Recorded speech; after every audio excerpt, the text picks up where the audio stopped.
Breakfast with Bob.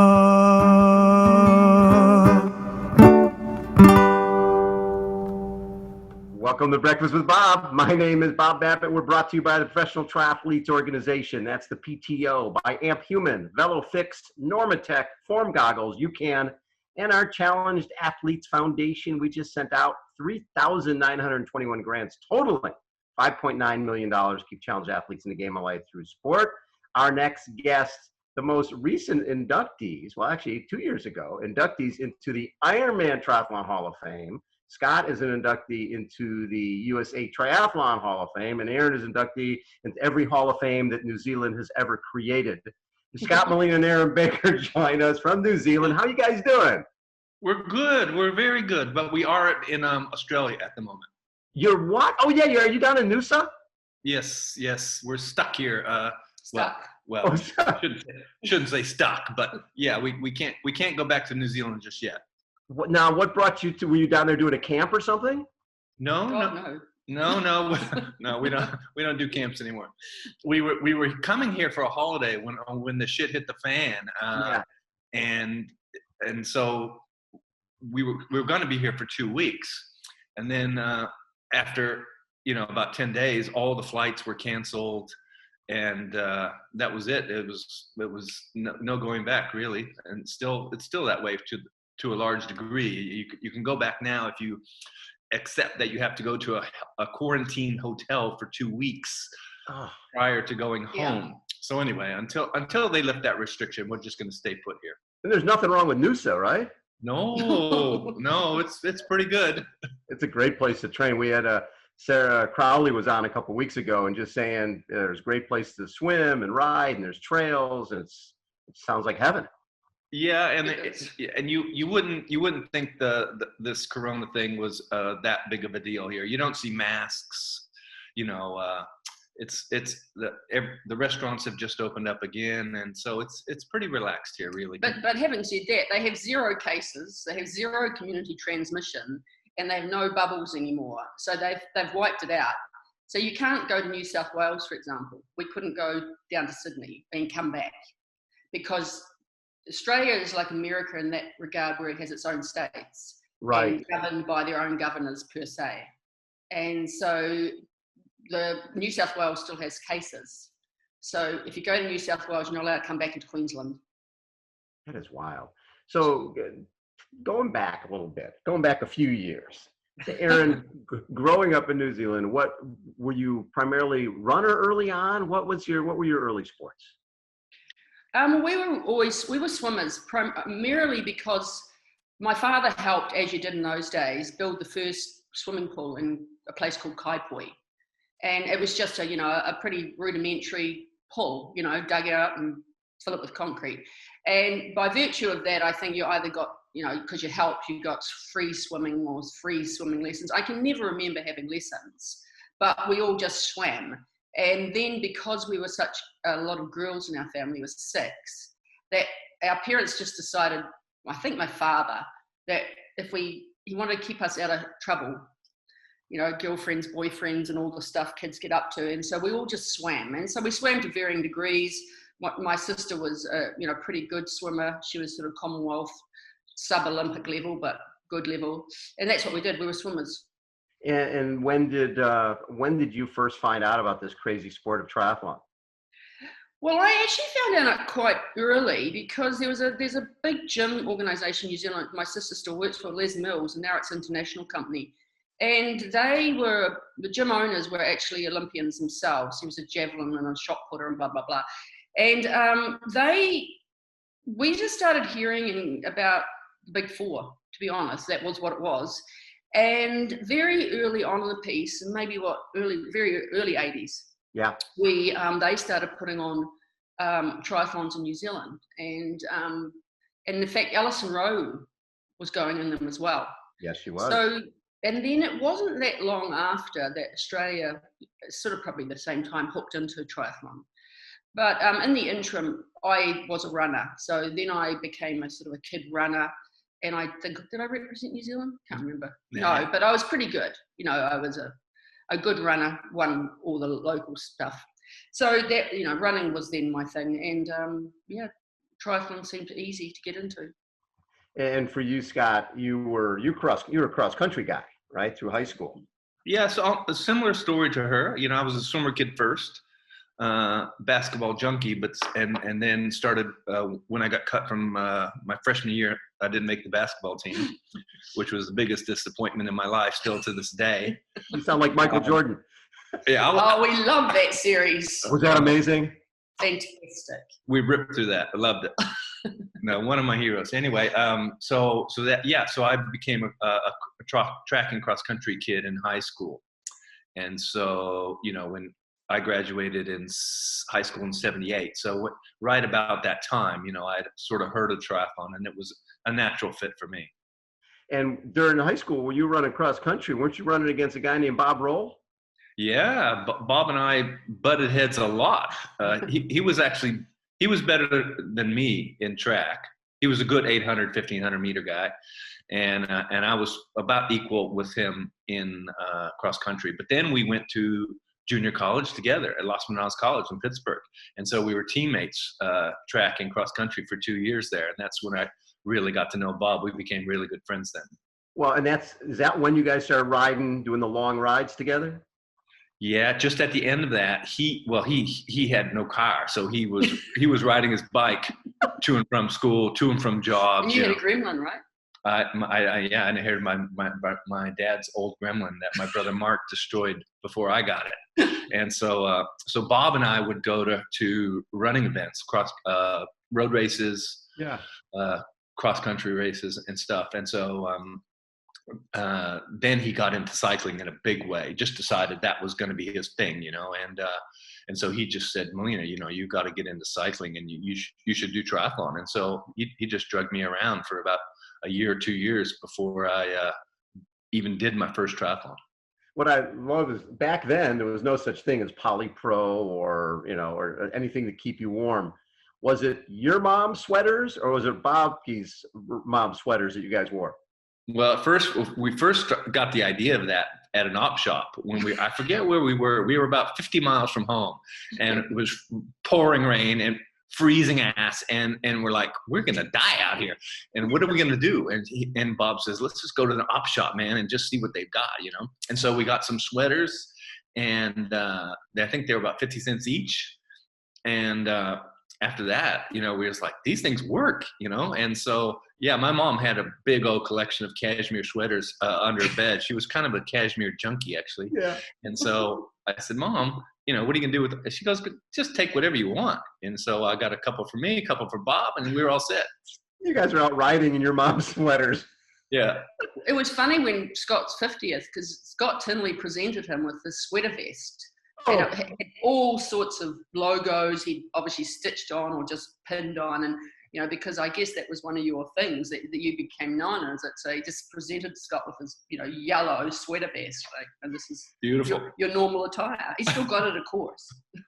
So both you guys, so early 80s for you, Scott, you're up in Pittsburgh, California, you're flipping burgers at Kmart, and 1980, the Ironman for the first time airs on ABC Wide World of Sports, and you'd been racing these little basically swim run events against this guy named Dave Scott, and you're watching Wide World of Sports while this guy who you were beating is winning the Ironman. What were your thoughts when you watched that? Well, I thought it was an amazing event for one thing. I had done an ultra marathon prior to that. I've done a lot of marathons actually in my teens, 19, 20 years old. So I thought I could do it. But then when I saw Dave winning this thing, I thought, geez, I've beaten this guy. I think I can do this too. And it was a revelation. And you'll know, ABC Wide World of Sports back then. Oh, huge. It was huge. That was way before ESPN or just about any other sports television really, other than football, basketball, baseball. So that was a big deal, that to see the Ironman on ABC Wide World of Sports. So it left a huge impact on me. Well, and that got you to the 81 race. Yes. Right? You come over in 81, and this is the year John Howard, the year before, I had finished like third or fourth, swam an hour and 50 minutes, got caught up in the coral, ran over 4 hours, and came back on a mission, right? He was going to win the race. But if Dave Scott ran like a duck, John Howard's form wasn't a hell of a lot better. So you're doing this Ironman thing, and do you remember seeing him during the marathon? For sure, yeah. I saw him. You know, I was pulling into transition. He was running out. Yeah. And I wasn't that far behind.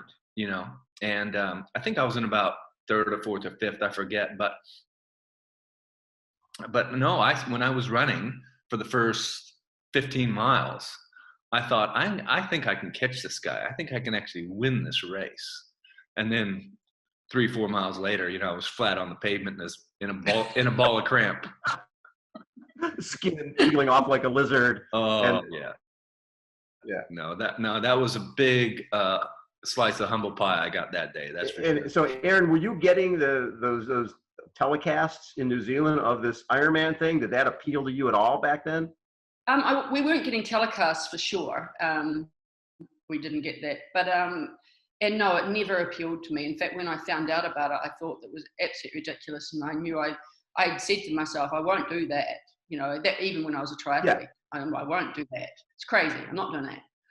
Scott felt sort of the same way. One time, Scott told me the same thing. It's like when I asked him why he was focusing so much on the shorter distance races and not doing Kona, he's like, "Listen, have you been there? It's a really crappy way to spend the day. That's a long way." Fortunately, after the '82 race, they launched that United States Triathlon Series. And now, Scott, at that point, had you become part of the Team J. David, or did that come a little later?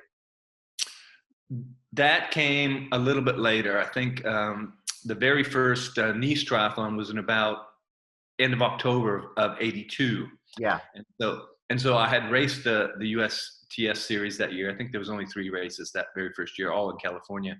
So I had met George Hoover, got to know Mark Allen a little bit, and it was actually in Nice. It was just after Nice, actually, where George Hoover and the J. David crew said, "Hey, we're gonna, you know, build our team. Would you think about moving down to San Diego?" And you know, I thought about it for 2 seconds, but I was married and had a father-in-law at the time who wasn't that convinced that there was such a great idea. Yeah. Now, how are you going to support the family? That's right. Yeah. Like I remember having a conversation. He said, "Well, has anybody ever made a living doing what you're thinking about doing?" And I said, "Not yet." And he said, "Well, so you might be the first person to ever have this job?" I said, "Well, yeah, if everything works out." Yeah, sort of. Yeah. Yeah. So you moved down to Del Mar, and you got a little condo there, and you must have been thinking, life is pretty sweet. I get to swim, bike, and run for a living. Yep. I couldn't believe how wonderful it all was, you know. And I was training with Tinley and Mark Allen and George Hoover, Gary Peterson, and it was just the best group of people, you know. I was loving it.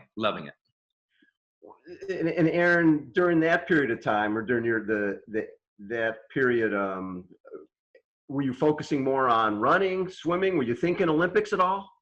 No. I mean, I got into a job. I had a career. I actually came to Australia to work in a radiology practice, and so I wasn't thinking it at all.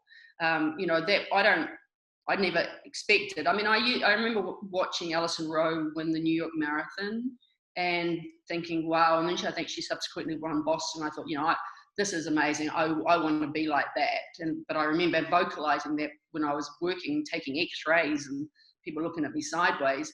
But then I, you know, came basically just sort of rounded out and got fatter and came to Australia and worked in a job.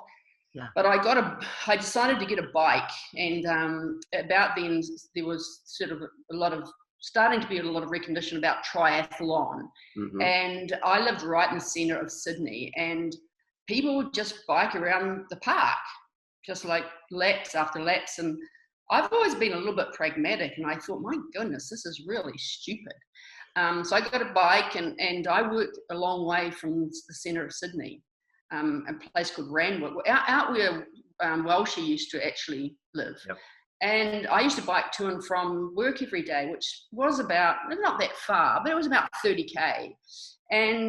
But I was thinking that was stupid going around Central Park. And I was biking on the biggest, almost freeway in Australia to get to work every day, and not thinking that was stupid. I mean, you wouldn't be able to ride on that road anymore.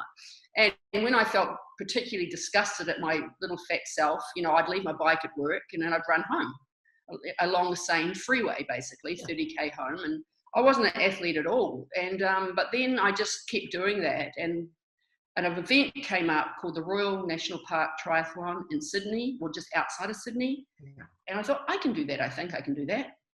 I did it and won it. So that was the start of, That was your first race. Yeah. And you won it. Yeah. It was quite a long race. It was more like a half distance. Yeah. And super hard. God, the hills there are brutal. I didn't know this, of course. Yeah. Obviously didn't matter. All I remember, because at that time, when we first started hearing your name, it was over, winning Nice and winning some of the big events in Europe, but you weren't racing here in the States. So we didn't, it was like, wait till Erin Baker comes over to Hawaii. Wait till she's gonna kill everybody.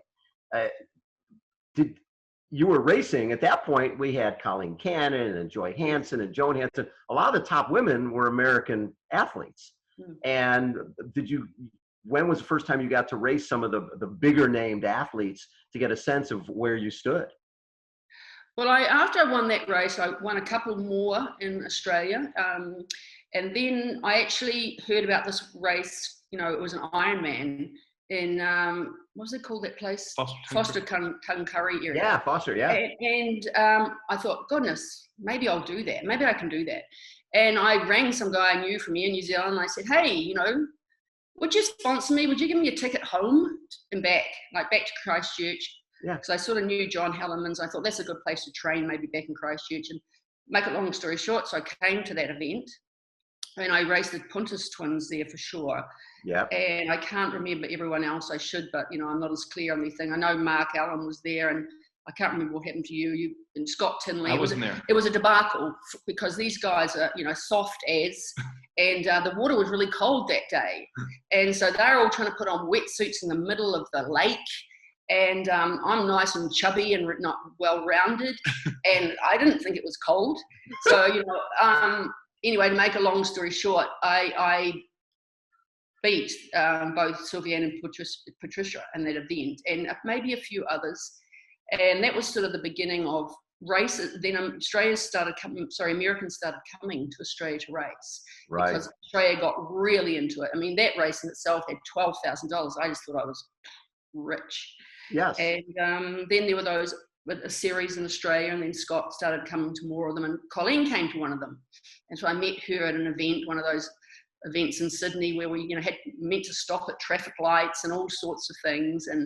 But there was quite a scene going on then in Australia. And that's when I was sort of becoming more full-time. And then John Hellemans got me a contract, or not got me a contract. He said, come to Europe. You should go to Europe and race. And that's when I got hooked up with the Cox Sportif and blah, blah, blah. Hey, that was a great sponsor. Oh, you don't know how great. But I'll make her shorten this story because she could talk about it for ages, as you've already just experienced. But she couldn't come to the America to race. She would have, but she couldn't get a visa. She was barred. She was a banned person who had protested against apartheid or something like that. Yes. Yeah. And so she couldn't actually get a visa. So tell Bob what happened. He'll probably remember when you tell him.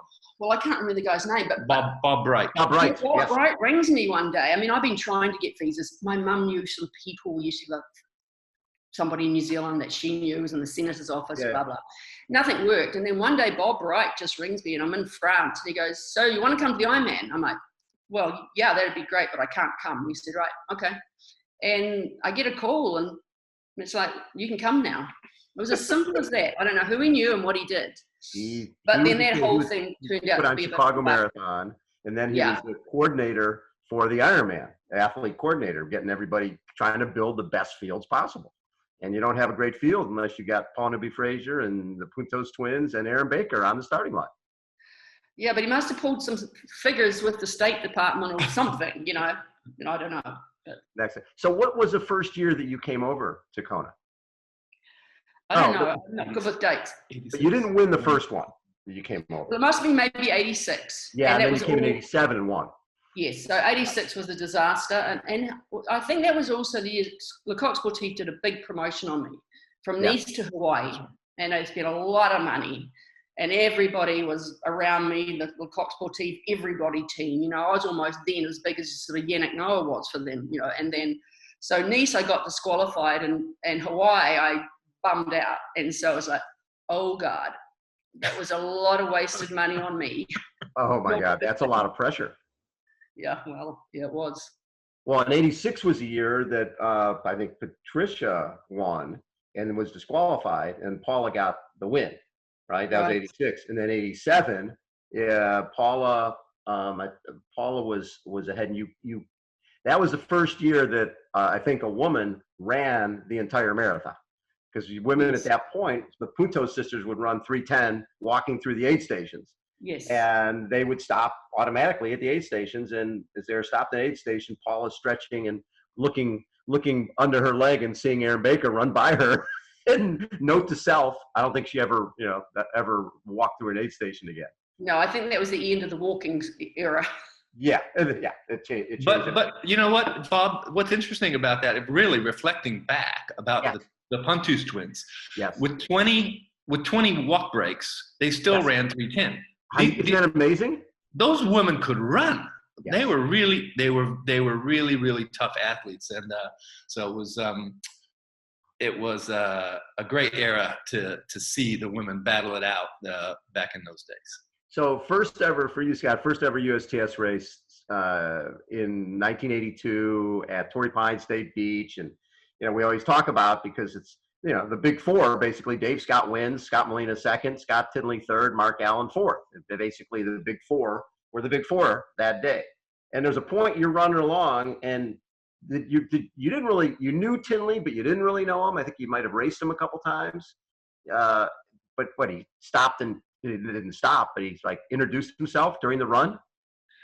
That is correct. I don't think I may have raced him once in Kona with the year I dropped out, maybe, or maybe before that, after that.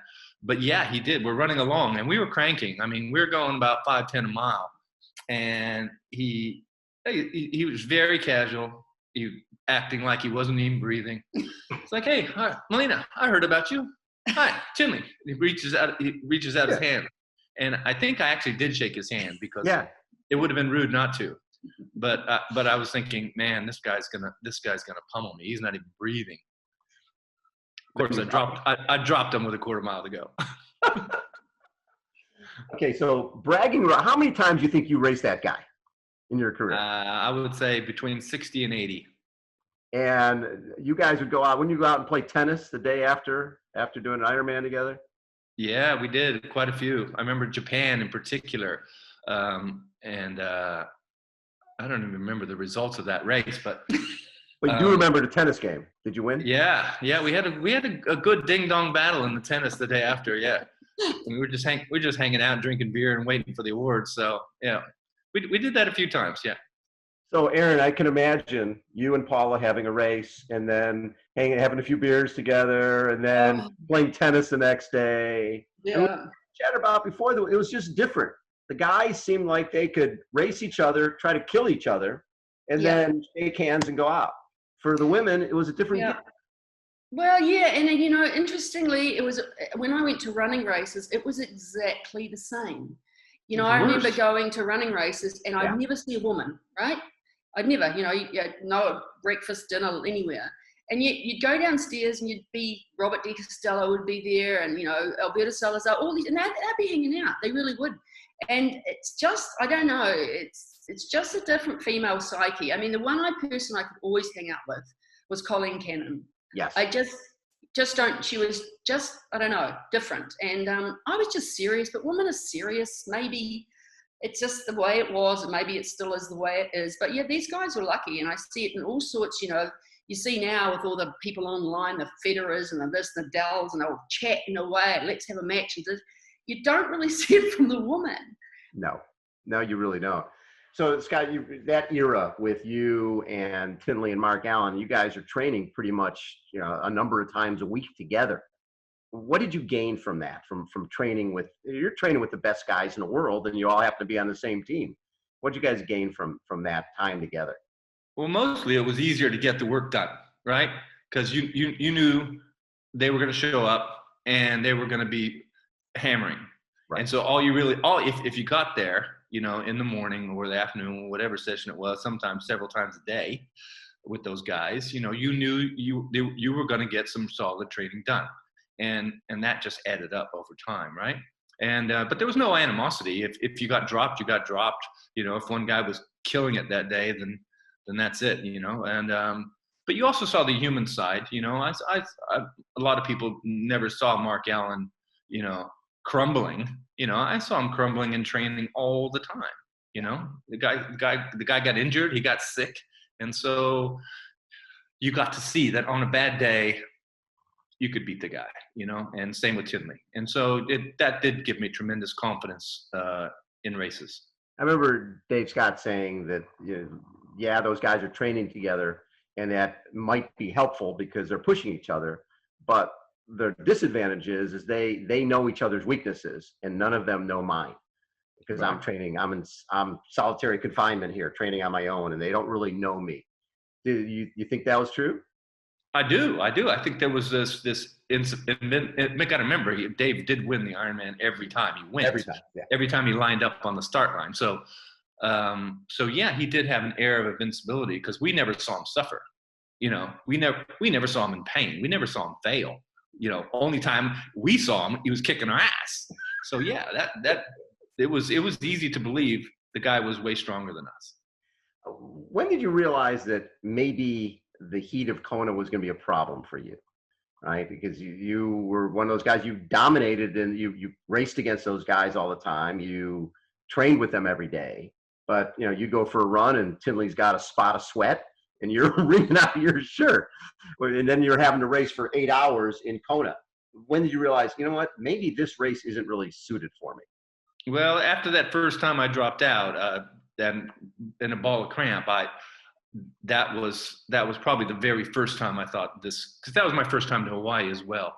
Yeah. That in those conditions, I'm probably not suited to this. And then that was just reinforced over and over again and again and again. Like, Tinley, if we race 4 hours or less in the heat, especially 2 hours or less, I'd almost always be able to deal with him. But if it was more than 4 hours in the heat, he'd beat me every single time. And so yeah, I just relearned that lesson over and over and over during the years. That's why I love the races like World's Toughest in the mountains, where it was cool or cold. There were so many cool events that I could do. So I tried to focus on those. Erin, you were so versatile because you're winning things like the Big 7 miler. You ran some fast marathons. You've won the Ironman twice. What do you think was your best distance? I don't know what was my best distance, but I loved Nice the most. Yeah. Just the variety, the climbing. Yeah, it was everything. It had I loved climbing on the bike. Yeah. I think I've always felt very comfortable and strong in the mountains. So that was brilliant. It was, the run was a good length. I mean, it was like 30K. You can almost go harder and faster. A marathon, you're starting to know that you've got a long way to go.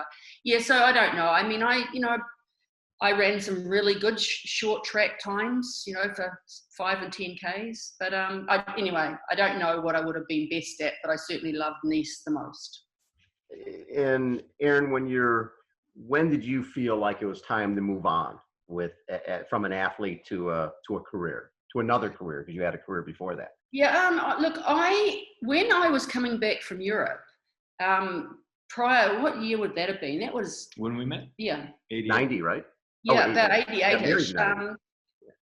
I was sort of over it then, to be honest. I mean, I enjoyed what I was doing, but I spent a lot of time by myself, and especially in Europe, of course. It's language barriers and all of that. And so I really just trained and ate and went to sleep for, several years. That's how I lived my life.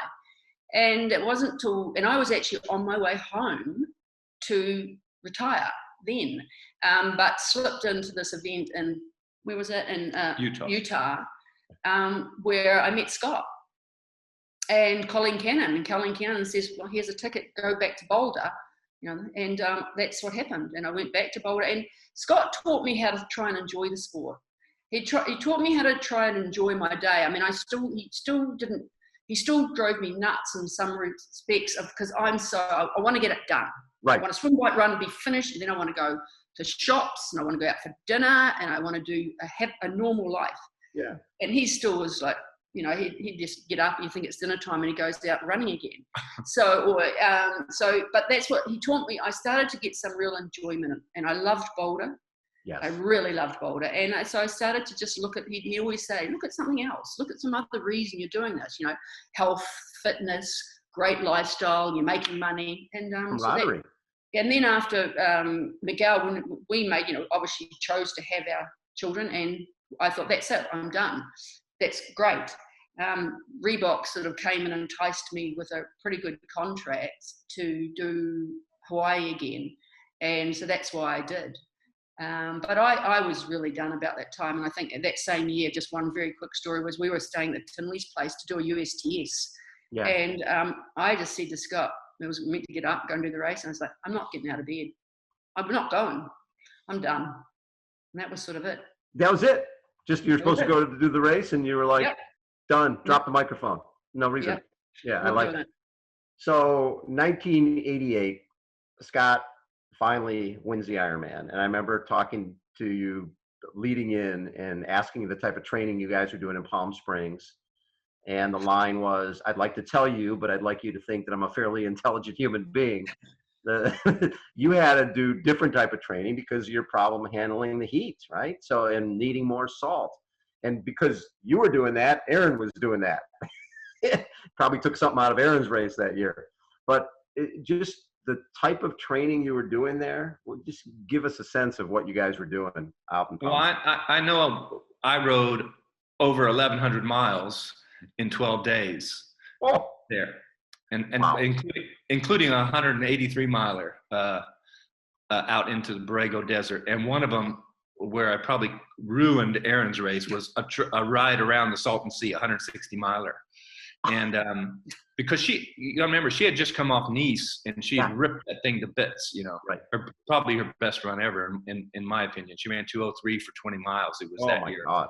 32K that year. Yeah. And I think only Rob Burrell and I were faster on the day than her. And but anyway, so yeah, I definitely cooked her in Palm Springs, ruined her race. And but I did get myself fit. Right. And we were off and running in the heat of the day, 110 degrees, 10, 12 milers, track repeats. They had a grass track there in Palm Desert. And I remember running out there doing mile reps in about 5:10, and it was 112 degrees. And how much water were you drinking?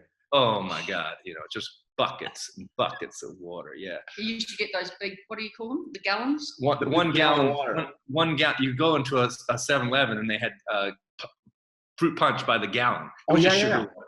It was just sugar water. So I had to put one of those on my aero bars. Remember the first Scott DH bars? Yeah. And I just put the jug right there, wedge it into my handlebars, because that's how much fluid we needed before the next stop, which might be 2 hours away. So what did you do on race day when you need more salt than the other guys? How much salt did you experimented with salt a lot? Yeah. But I did have, before Vinu came along with Fuel Belt, I had it looked like a homemade Jed Clampett water bottle system. And it had 2 full water bottles on a belt behind my back, and I left that in transition. And I drank both those big salty bottles in the first 15 miles of the marathon, and then just chucked the belt. So yeah, I was as ready for that race as I could be. That's for sure. And in that race, I know Grip had a couple flats, and Mike Pigg was strong that day. If he was ever going to win the Ironman, that was the day for Pigg, right? Yeah. And you held on, man. You like what, right around 3:02 for the marathon, and in that heat, when you how worried were you about Pigg when you saw him out on the marathon course? Well, I had quite a little bit of a chip on my shoulder about Pigg at that point because in '87, Yeah. I was second behind Mike in 7 different races, Yes. right? Yep. And then in the beginning of '88, we went to St. Croix, and he ripped us to bits and took all the preems, took all the money, and so I thought, this has got to stop, you know.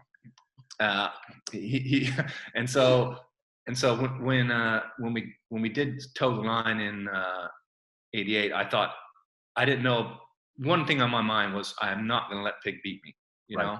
And that did keep me going, you know, all the way to the finish that day.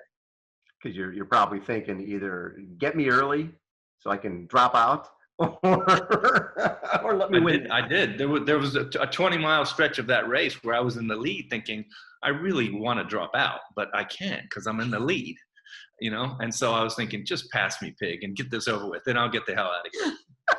So, Erin, was there a point on that? You must have seen him, because you ended up taking second that day. So when you see him leading, were you surprised? I'll be honest and say I can't even remember. But there's undoubtedly I would have been surprised because, you know, the whole salt thing, he just couldn't do it. So, but, you know, I would have been in my own pain doing my own game, you know, so didn't take that much notice. Well, yeah. And that was the year Paula finished 11th overall and went 9:01. And, you know, again, you guys could not be friends. I don't know that we talked about it before. The photo shoot we did with the two of you. There was the icicles hanging in the room during that photo shoot, because I don't think you guys said a word to each other for 3 hours. I mean, that's the thing in the whole lot I wish I could have changed, but I couldn't have been me if I was different. That's sort of the way I am. I mean, I've obviously tried to mellow in my life, and I have a lot of great friends, but, you know, that was the camaraderie that I don't think I was probably the only woman like that, but it would have been nice to have the camaraderie that the guys had and be able to let your shield down, but I'm just not so sure. I mean, I'd love to hear examples of women that do that. Top woman, you know, if there's any that have been able to go, hey, you know, it's okay, you know, you beat me in the Wimbledon final, let's have a glass of wine. I just don't think it happens. So watching you and Paula at the Ironman parade 2 years ago, just walking and chatting like people who've been friends their whole life. It just must be such a nice thing to have that veil gone. You're not racing each other anymore. You can actually appreciate each other. Look, you can't believe what an amazing day that was for me, and how it was like, I mean, I even feel it now, because I was a little nervous about the whole thing. And basically we got to go to this parade, and, you know, that's all good. And we were maybe late, or, you know, we just walk out on the street and it's pouring down. It's like, you know, and I had not walked 10 steps, I think, out from the hotel, and along comes Paula. She got an umbrella and she just sort of goes, hi. And I just, how can she even be so nice to me? I'm such a bitch. And I just really enjoyed that entire experience, and that the way Paula was just so open, and, you know, I mean, I felt that. I don't know that I could have been the one to initiate it the way she did, and maybe it just collided and it happened, and maybe she took a big breath and thought, here I go. But I don't think so. I think she's had a lot more interactions with other female triathletes over the years than I have. But that was, you know, it was a veil lifted from me that day. And you know, if it hadn't been for Paula in that moment, I'm not so sure how I would have been able to enjoy that experience the way I did. So when you look back, Erin, at your best race, would you look at it as that Nice race where you ran, 2:02, 2:03 off the bike?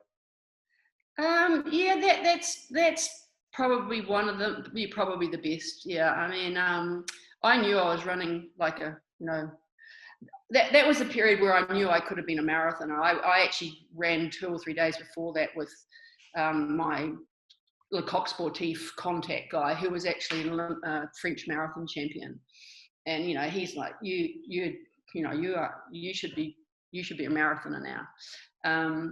So that was one of those days. I had other days where, you know, I'm running out the front and I would honestly just think, I'm Greta Waits today, I'm Ingrid Christensen. But by virtue of time, that obviously event, and also the time that I felt like that also was in Penticton in Canada.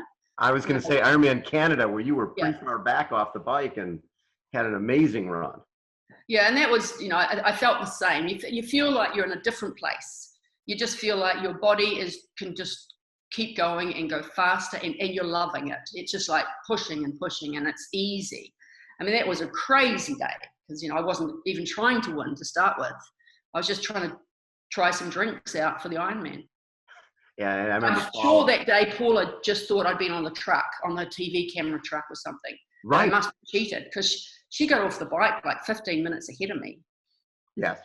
She said that when you came by her, she just was dumbstruck. She had no idea that someone could run that fast. I think, did you have the fastest or the second fastest run of the day overall? Something like that. It was the fastest, wasn't it? No, Scott was the fastest in the 2:48 and I did 2:49. Yeah. Scott had first, you had say, that's right. Yeah. That's so cool. Scott, what was the race that meant the most to you? Was it the Ironman win, or was it a different race? Probably the first time I won World's Toughest. Yeah. For two reasons. One is because I was just so happy in the mountains. I thought, you know, this is my calling in life. Yes. And then the second thing was Charlie Lincoln, the race director, handed me $100 bills in a white envelope, 10 grand in cash. And I remember I just turned 24, I think, at the time. And I was thinking, okay, this is my best day of my life, perhaps, you know. That is so cool. Yeah. And Erin, I know you're involved with the PTO, right? With the Pro Triathletes organization? Yes. Yeah. That's been humbling. I mean, I don't even know how I got picked to be a team captain. I mean, I was humbled by it. I just, because it's, you know, it's not as if I'm involved in triathlon from day to day. Right. So it's had two false starts, of course, you know, which is a shame, but it's obviously very, very strong and it's doing great things for the sport and for the pro athletes. I think it's amazing what they're doing.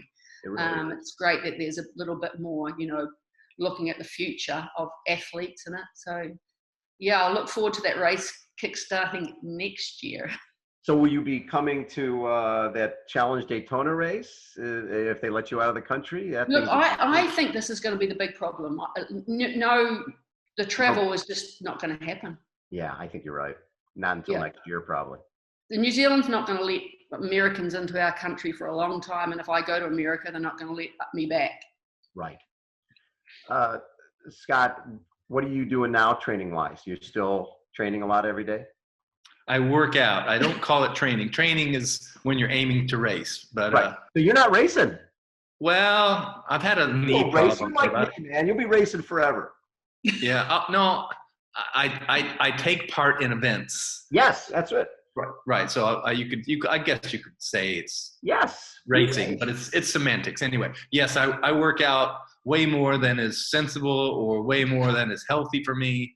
I still do about 15, 20 hours a week all the time. Yeah, but that's half of what you used to do. Yeah, that's right. Easy. Erin, how about you? You still work out? Yeah. I like, you know, I swim most days, you know, but then we can when we're here. I mean, I do for a woman my age who's not an athlete anymore. I work out a lot. So, and now because we got nothing to do all day. She still rides the bike like the wind. She can still crank it on the bike. She can still zoom on her bike. Anyway, so we do more than we should. I probably do, you know, 3 hours a day. And that's why I can't bear to go back to New Zealand and be locked in a hotel. I mean, I'd kill Scott first, and then I'd probably, you know, kill myself. Scott, in terms of technology, is there any what do you wish you might have had back in the day? What would you be using if it was there in the 80s and 90s? You know, I'm not sure that the technology part of it would ever suited my personality. And I'm not sure it would have been an advantage for me. You know, it probably would have been more of a limitation for me than an advantage. You know, I used to, even when all the new stuff has evolved over the year, I keep reflecting back, you know, that Greg LeMond never had it. Eddie Merckx never had it. Right. Rob DiCostello never had it. Salazar never had it. I mean, Frank Shorter never had it. I mean, a lot of the great athletes, all my heroes, they never had any of that stuff. And I think, well, would it have been a limitation for them too, or would they have been better? You know, I'm not sure.